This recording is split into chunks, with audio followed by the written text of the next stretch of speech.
¿Otro micrófono más allá? ¿No tenemos? ¿Tenemos un micrófono más? ¿Un micrófono más? No. Para acá, para la lectura. ¿Eso te dijo esta vez, crees? Vale, hay que prenderlo.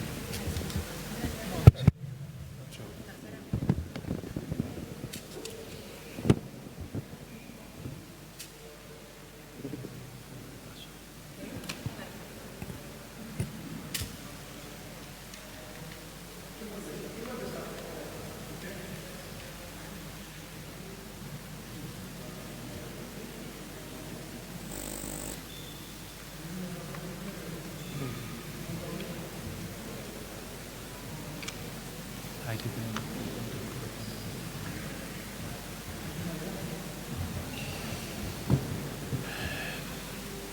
Muchas gracias. Y por cuestión de...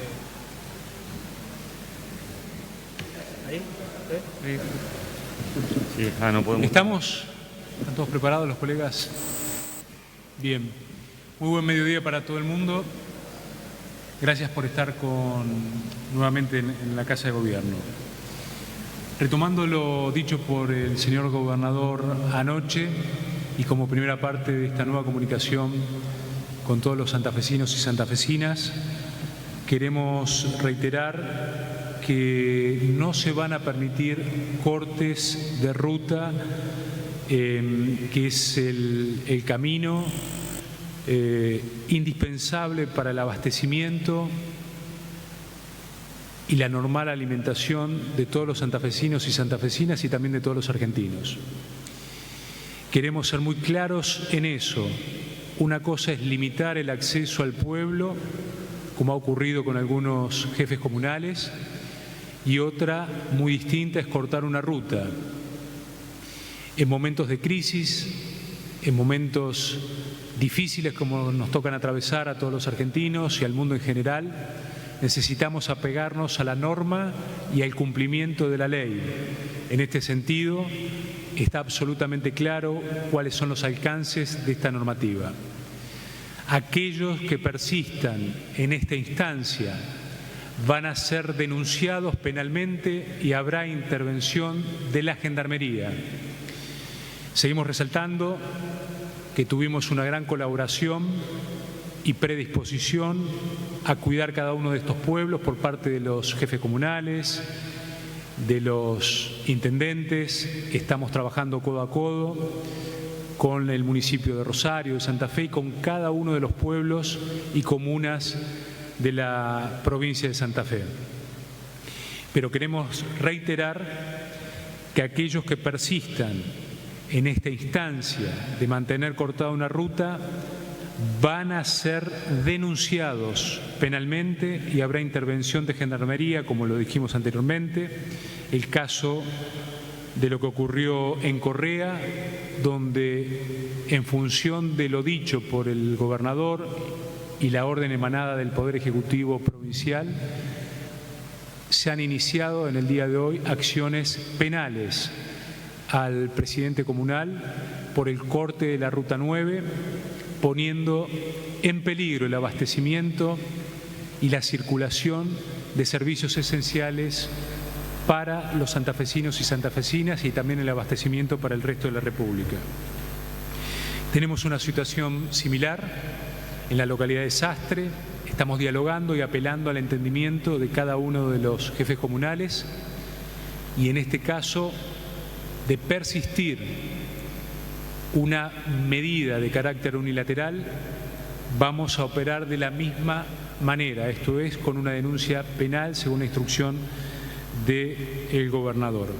El decreto nacional establece la circulación autorizada de transporte de alimentos, insumos básicos medicinales, farmacéuticos y combustible. Tenemos 31 puestos en toda la provincia de Santa Fe, en donde se le brinda asistencia a cada uno de los transportistas de salubridad y también se le requiere la documentación adecuada para poder circular. Nuevamente pedimos la concientización para todos aquellos que no están encuadrados en la libre circulación por la provincia de Santa Fe. Ahora le damos paso a la doctora Q2 para que nos dé el informe sobre el coronavirus y la situación en la provincia de Santa Fe. Hola, ¿qué tal? Buenos días a todos. ¿Se escucha?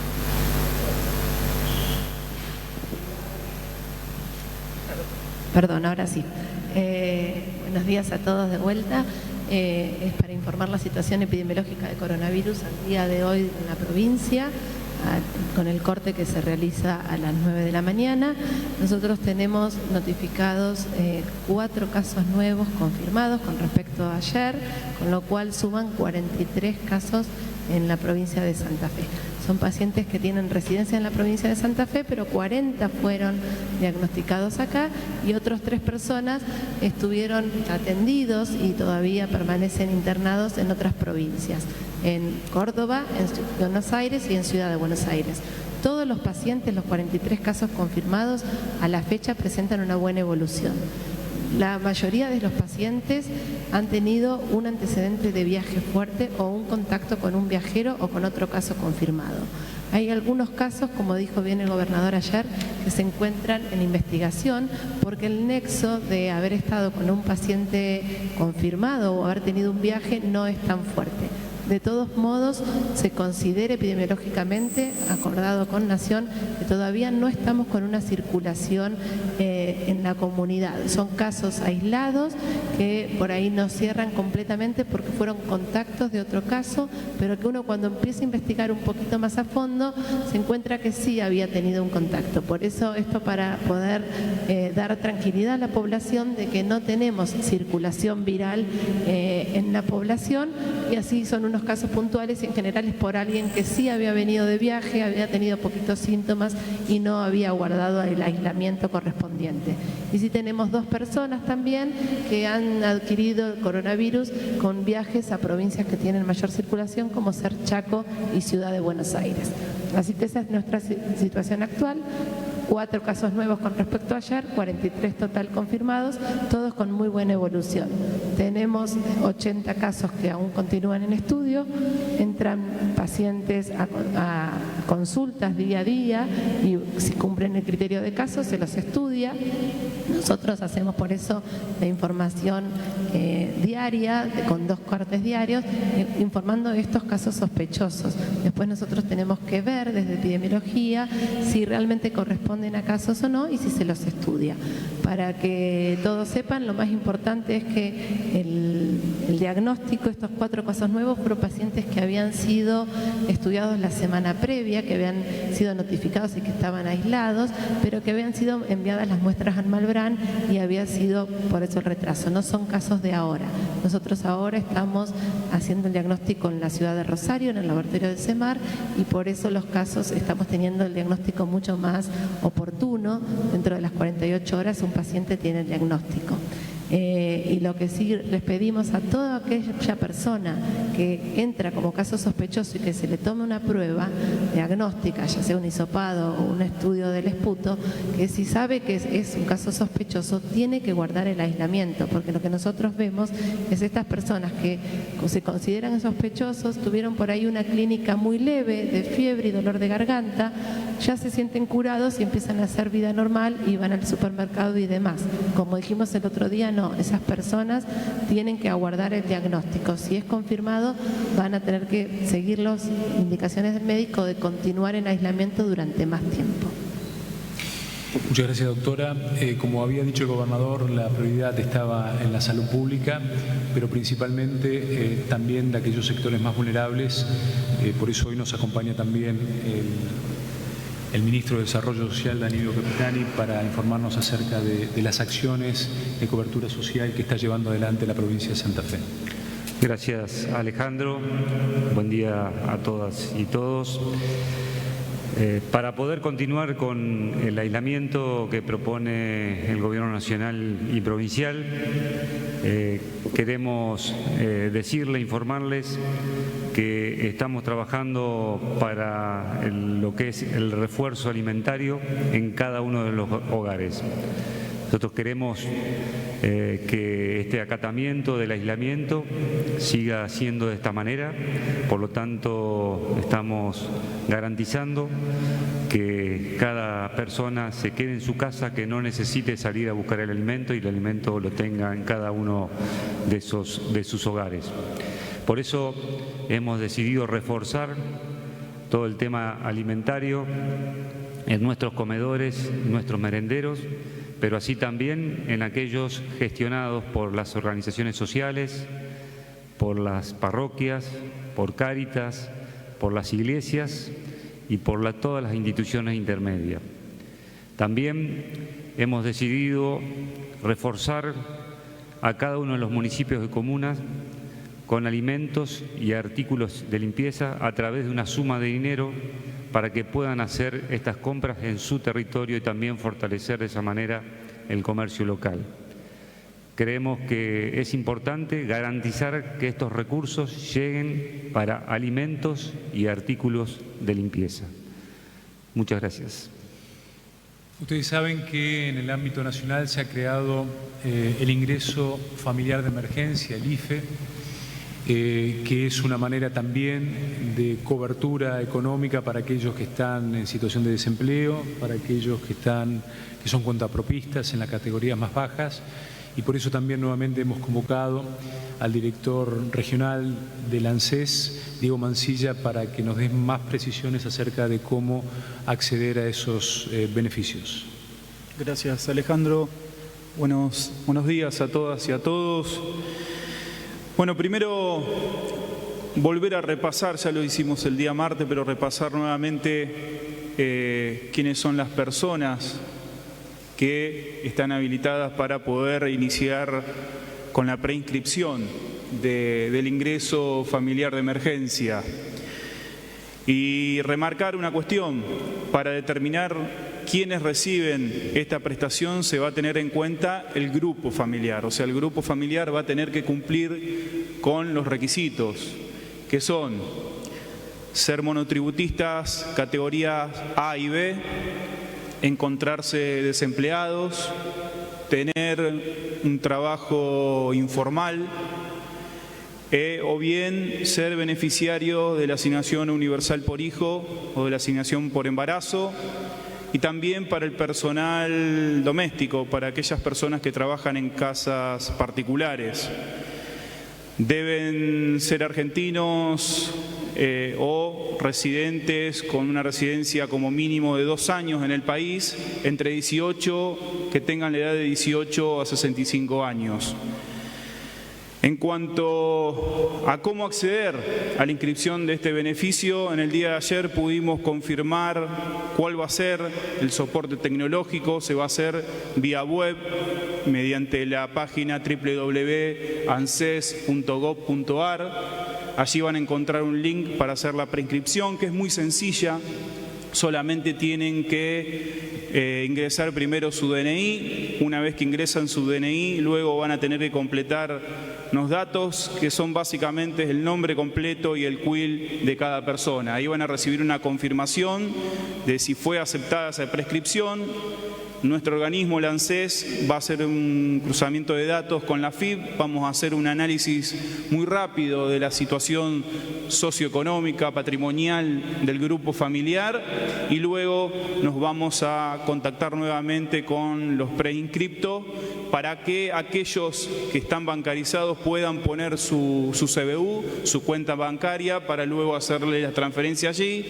Y los que no están bancarizados, en estos queremos llevar tranquilidad también, que estamos por estas horas confirmando cuál va a ser el mecanismo alternativo para que todos aquellos que fueron inscriptos y que fueron aceptados puedan cobrar de alguna manera su prestación. Se está haciendo un trabajo en conjunto con el Banco Nación, con el Correo Argentino. Estamos buscando distintas maneras para que de esa forma poder asegurar el cobro de esta prestación, que es una prestación extraordinaria, en principio solo por el mes de abril. Obviamente que vamos a ir analizando esta situación de extenderse, se va obviamente a prorrogar por el mes siguiente. Y se han establecido un cronograma de preinscripción. Esto lo hacemos para que Cuando se abra la inscripción, no accedan todos el mismo día. De acuerdo a la terminación de su DNI, van a tener un día específico para poder inscribirse. Y estos días son para las terminaciones de DNI 0 y 1. Ya mañana viernes 27 de marzo van a poder hacer la preinscripción. Los que terminan en 2 y en 3 lo van a poder hacer el sábado 28. Las terminaciones 4 y 5 el domingo 29. Las personas que tengan su DNI con terminación 6 y 7 el lunes 30. Y finalmente el martes 31 para aquellas personas que terminan su DNI en 8 y 9. En esto también se está haciendo un trabajo coordinado con el gobierno provincial, con el Ministerio de Desarrollo Social, con los municipios, con las comunas. Vamos a empezar a coordinar para tratar de asegurar que todas las personas puedan inscribirse, para que todas puedan acceder a esta prestación, independientemente si tienen o no en su domicilio la herramienta tecnológica, la computadora con la conectividad o bien la aplicación en su celular. Aquellas personas que no la tengan y que pueden ser obviamente asistidas, lo vamos a estar haciendo y vamos a estar coordinando algún esquema con cada uno de los territorios para poder llevarlo adelante. Básicamente es esto, recordar también que más allá de los requisitos generales, el grupo familiar no tiene que estar cobrando ningún otro tipo de prestación, ya sea una jubilación, una pensión en el orden nacional o provincial, o que alguien de su grupo familiar ya tenga un trabajo registrado. Eso es importante aclararlo y que se tiene en cuenta el grupo familiar y es una sola prestación por grupo familiar. Básicamente eso en términos generales. Cualquier cosa obviamente estamos a disposición para las consultas. Muchas gracias. También informarles que en el ámbito nacional se están tomando medidas para asistir a las pymes, hasta 25 empleados. Estamos coordinando con el Gobierno Nacional y vamos a ir informando en el transcurso de las próximas horas cómo llega también parte de esa ayuda en esta situación de emergencia y absolutamente excepcional como la que tenemos en la Argentina, en la provincia de Santa Fe. Simplemente, antes de pasar a las preguntas, apelar nuevamente a la concientización y agradecerle a ustedes como medios de comunicación que nos ayudan a llegar con este mensaje. Seguimos teniendo aprehensiones por incumplimiento a la normativa obligatoria de quedarnos en casa. Hasta el día de ayer teníamos 3.006. Hoy hemos sumado a esta hora 729 casos nuevos, o sea, 3.735. Nuevamente estamos solicitando y quizás apelando a los medios de comunicación y a los comunicadores sociales que sigamos reforzando la idea que tenemos que quedarnos en casa y que solamente están habilitados para circular aquellos que el decreto de necesidad de urgencia los habilita. A partir de ahora estamos abiertos a las preguntas que sean necesarias. Sí, acá la de Diario Litoral para Carolina Cudós. Preguntarles qué información tienen sobre el médico del servicio 107 que dio positivo a coronavirus, que estuvo trabajando y que por eso debió aislarse a la dotación que lo acompañaba, y si hay pacientes que también fueron trasladados por este grupo. La segunda parte de la pregunta tiene que ver con Barrio Las Lomas. ¿Cuántos casos sospechosos tienen entre vecinos de la comunidad Toba y del personal del centro de salud? Y por último, tiene que ver con la gripe A. ¿Cuándo va a estar colgado el cronograma de cómo se va a realizar la vacunación, no solamente para los adultos mayores, sino también para los grupos de riesgo? Bueno, ahí se escucha. Con respecto al personal del 107, el personal médico que dio positivo para coronavirus, informarles principalmente que él hizo su última guardia del 107 48 horas previas a comenzar con síntomas, con lo cual, por lo que todos sabemos, no contagia antes. Entonces, las personas que estuvieron en el 107 trabajando con él o compartiendo o que fueron trasladadas no tienen ningún riesgo porque la persona no contagiaba. Eso lo sabemos de todos los trabajos científicos que hay, que la persona contagia solamente cuando comienza con síntomas. Hay algún estudio que hablaría de 24 horas antes, pero esta persona hizo 48 horas antes. Pero para la gran mayoría de todos los estudios, de lo que está a nivel internacional, esto es un virus nuevo, como todos saben, con lo cual se está estudiando día a día, la persona contagia solamente cuando comienza con síntomas. Puede ser que el síntoma sea leve, pero fue interrogado en varias oportunidades y realmente comenzó 48 horas posteriores a esa guardia. Así que no hay ningún riesgo ni con el personal del 107 ni con los pacientes atendidos durante ese día. Eso para llevarles tranquilidad. Con respecto a la persona que vive en el barrio La Loma, que dio positivo para coronavirus, hay una sola persona que estuvo en contacto con ella, un contacto muy cercano, que es sospechosa porque presenta síntomas. Ya están aisladas ambas personas y estudiadas, y el resto de la comunidad que estuvieron en contacto o que pudieron haber tenido un contacto, porque no se sabe exactamente qué contacto tuvieron. Hubo un evento medio masivo de índole religiosa, con lo cual por eso se decidió tomar acciones en todo el barrio, una serie de aislamiento para que no tengan síntomas y los que tengan síntomas no puedan salir y venir. Pero solamente es una persona confirmada y una que tiene síntomas, el resto están todos asintomáticos. Recordemos que la persona asintomática no contagia. Eso es importante para toda la comunidad. Y la tercera pregunta, con respecto a vacunas, todavía no tenemos el cronograma, yo no lo tengo en este momento, lo está teniendo la doctora Guerrero, que es la jefa del programa ampliado de inmunizaciones, porque las vacunas que llegaron ya se está vacunando esta semana al personal de salud, y la semana que viene sería cuando se empieza a vacunar a la comunidad.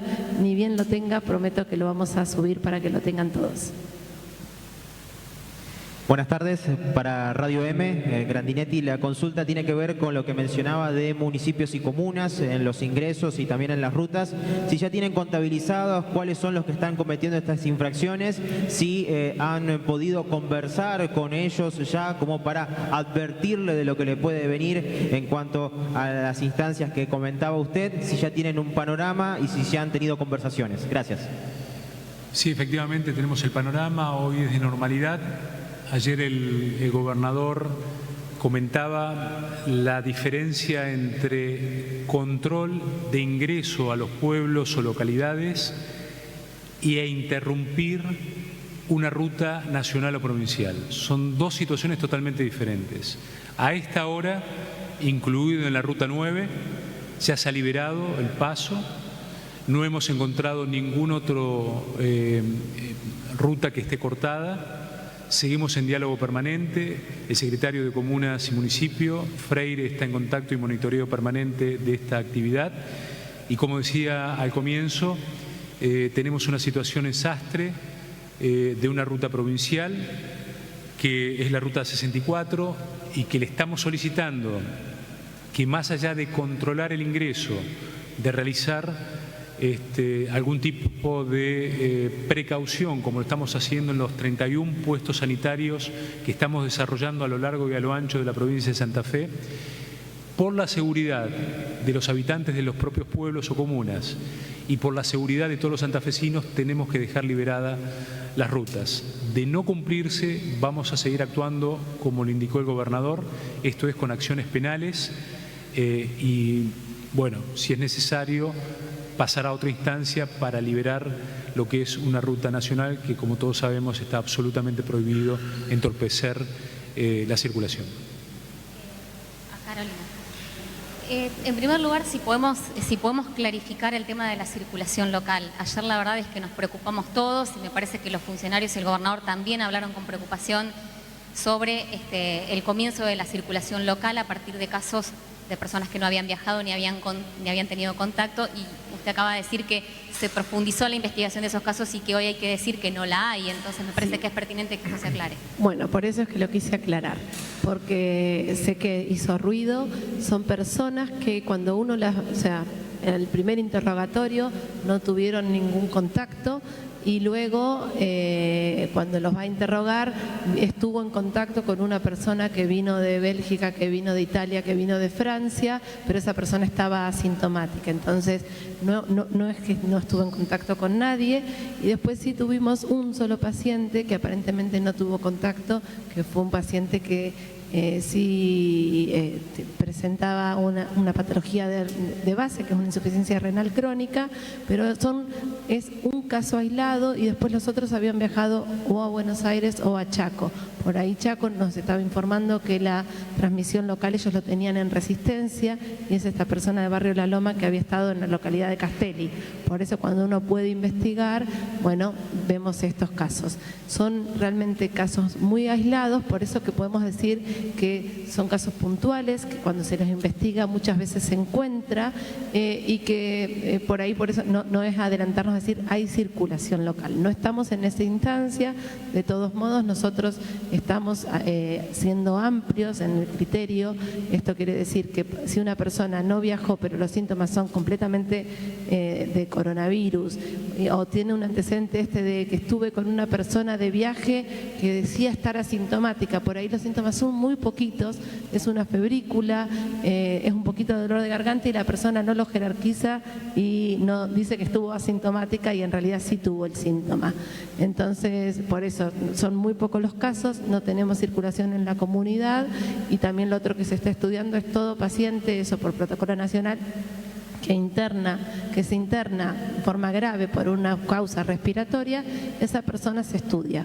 Por ahora todos esos pacientes, excepto este señor que te decía antes, todos esos pacientes tienen otra causa de la internación, o fue una gripe o fue una infección bacteriana común, una neumonía a gérmenes comunes. Y me permite una más, en el caso de las personas que tienen el virus confirmado pero que están en su domicilio, ¿hay alguna manera de verificación de que esa persona está cumpliendo la cuarentena? Lo digo sobre todo por comunidades pequeñas en las que de pronto se torna esto estigmatizante para el enfermo. ¿Hay manera de que ustedes verifiquen que esa persona está en cuarentena por el resguardo de los demás también? Eso... Sí, obviamente que hay un protocolo de seguimiento, y como vos bien decís, esto es el minuto a minuto, se apela a la concientización y también al control. De hecho, sí, efectivamente hay controles y protocolos de control y de seguimiento en toda la... Hay un comité de emergencia en la cual incluyen no solamente a policías, sino también a organismos de salud, como tiene que ser. O sea, la idea es que efectivamente se pueda hacer de las dos maneras.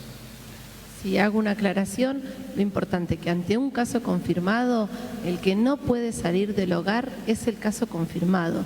Si el familiar que lo está cuidando tiene que salir a hacer compras y está asintomático, esa persona sí puede salir del hogar, siempre que se encuentre asintomático. Porque por ahí sabemos que estamos teniendo denuncias de que tal persona salió y en realidad la persona confirmada, nosotros nos estamos asegurando de que realmente, si no pueden cumplir el aislamiento en el hogar, directamente vamos a una internación, y eso es lo que se está abogando a nivel país, poder hacer una internación. Por ahí lo estamos pensando hacer hasta incluso en hoteles para asegurarnos el aislamiento. Pero si el familiar que lo está cuidando, nosotros garantizamos que tiene una habitación individual y que el familiar le deja la comida en la puerta y se va, ese familiar puede salir a comprar comida y demás, ¿sí? Eso quiero aclarar porque sé que socialmente esto genera mucho ruido, mucha molestia, la gente tiene miedo, y lo que le tenemos que llevar es tranquilidad y explicarles el por qué esa persona puede salir mientras que esté asintomático. Quiero agregar simplemente para la pregunta, en cuanto a aquellos que están en aislamiento, tenemos los datos, tenemos la dirección y tenemos el control para hacerlo.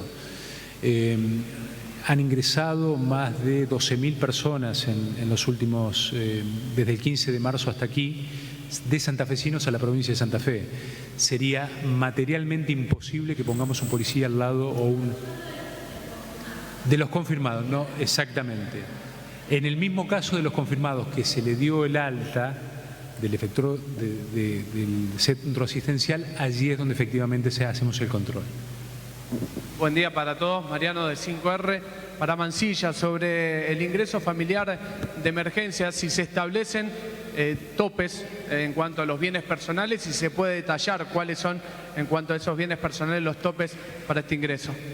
No, bueno, en eso está trabajando, se está haciendo, digamos, nosotros aportamos los datos en cuanto a lo social, a los ingresos, y luego se hace el cruzamiento de datos con la FIP, que es la que dispone, digamos, de la situación patrimonial o financiera y demás.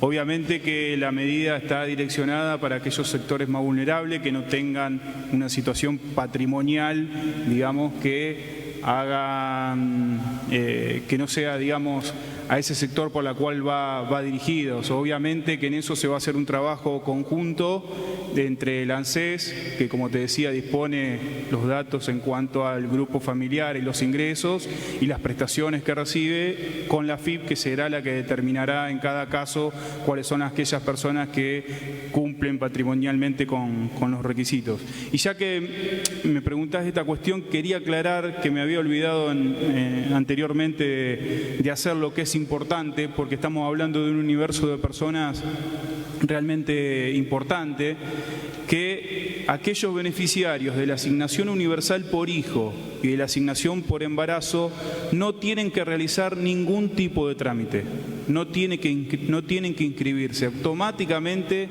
se les va a acreditar el valor de los 10.000 pesos en la cuenta de la AUH. Buen día, Ignacio Laurenti, Aire de Santa Fe. Bueno, la primera de la consulta es en cuanto a las ayudas que decía para la situación alimentaria y de limpieza. ¿Eso va a llegar por algún bolsón que se va a entregar? Si hay un lineamiento de qué va a llegar. Y para la doctora Q2, en cuanto a coronavirus, ¿qué tiempo de recuperación tiene una persona infectada? Si se puede volver a infectar, si hay ese tipo de datos. ¿Y qué causas, qué problemas podría traer tener una doble infección, digamos? Bueno, con respecto a la primera pregunta, nosotros estamos haciendo distintos tipos de modalidades en aquellos casos que sean instituciones intermedias, parroquias, iglesias que tengan convenio con el Ministerio de Desarrollo Social a través de los programas que estamos implementando. Obviamente que va a ser una transferencia de dinero y cada una de las instituciones va a coordinar la mejor modalidad de entrega, puede ser a través de una serie de alimentos que están incluidos nutricionalmente en un listado y que va a ser entregado en cada una de las casas. Lo importante es eso, que sea entregado en el hogar para que la gente no tenga que salir. Otra modalidad seguramente va a ser a través de la confección de viandas, que es cada una de esas instituciones lo va a definir en ese momento. Y bueno, y después están las transferencias que se hacen a los municipios de comuna, que ahí determina cada municipio y cada comuna cómo va a ser esa modalidad. Bueno, con respecto a cuánto tiempo la persona permanece enferma, eso depende del grado de síntomas que tenga. Como ustedes saben, la gran mayoría de las personas son asintomáticos o oligoasintomáticos, porque en realidad cuando uno los va a ver, como dije antes, o tuvieron una febrícula, tuvieron dolor de garganta, tuvieron algo, esos cuadros, lo que estamos viendo nosotros y a nivel mundial, se recuperan rápidamente. Los casos graves son los que demoran más en recuperarse. Lo que sí se establece es que para que la persona pueda volver a hacer vida normal, deberíamos hacerle a todos un hisopado y hacer una PCR de alta una vez que recupere 48 horas luego de la última fiebre. Eso lo estamos realizando de momento, pero no sabemos si va a ser sostenible en el tiempo. Hay muchos países europeos que ya directamente luego de 14 días o 7 días, depende del país, de haber tenido síntomas y haberse recuperado, se le dé el alta en forma clínica. Porque no es posible hacerle PCR a todo el mundo, eso es una enfermedad nueva, vuelvo a decir, entonces la vamos conociendo día a día. Con respecto a las reinfecciones, eso se está estudiando ahora en China, que podría haber pasado, pero son todos estudios científicos y están viendo si realmente es que se reinfectó o que no se recuperó y vuelve a tener síntomas.